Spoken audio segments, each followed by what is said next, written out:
Hi friends, welcome back to our channel. இன்றைக்கி வந்து ஒரு ரொட்டீன் விளாக் மாதிரி பார்த்துடலாமா? காலையில் எழுந்திரிச்சு சிம்பிளாக வாசலில் கோலம் போட்டுட்டு இன்றைக்கி வந்து தம்பி காலையில் லஞ்ச் கொடுத்து விடுறதுக்கு விறகடுப்பில் தான் வந்து சாப்பாடு போட்டுட்டேன். என்ன செய்கிறது அப்படின்னு சொல்லிட்டு கன்ஃபியூஷனில் இருந்தேன். பார்த்தீங்கன்னா காலையில் ஒரு தாத்தா வந்து வண்டியில் காளான் கீரையெல்லாம் விற்றுட்டு வந்தாங்க.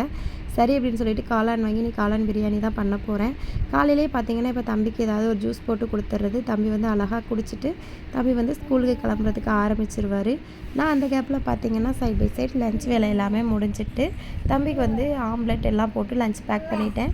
ஸ்நாக்ஸ் பார்த்தீங்க அப்படின்னா ஆப்பிள், அப்புறம் பிஸ்கட், அப்புறம் வந்து அந்த பூரி மாதிரி உள்ளது வச்சுருந்தேன். இன்றைக்கி வந்து 8ஆம் தேதி, அதனால 8ஆம் தேதிக்கான சேவிங்ஸை வந்து அந்த டப்பாவில் போட்டு அதையுமே நம்ம க்ளோஸ் பண்ணி வச்சிடலாம். தம்பியை ஸ்கூலுக்கு அனுப்புறதுக்கு அப்புறமா குட்டி தம்பிக்கு வந்து இட்லி குக்கரில் வந்து இட்லியுமே ஊற்றி வச்சுட்டேன். அம்மா பார்த்திங்கன்னா கருவாடு கொண்டுட்டு வந்திருந்தாங்க. அது வந்து கருவாடு காய போட்டுட்டு போயிருந்தாங்க. அது பார்க்கவே அவ்வளோ அழகாக இருந்துச்சு. கருவாடு வந்து நல்லா துண்டு துண்டாக இருந்துச்சு. இது வந்து குருவலை கருவாடு அப்படின்னு சொல்லுவாங்க.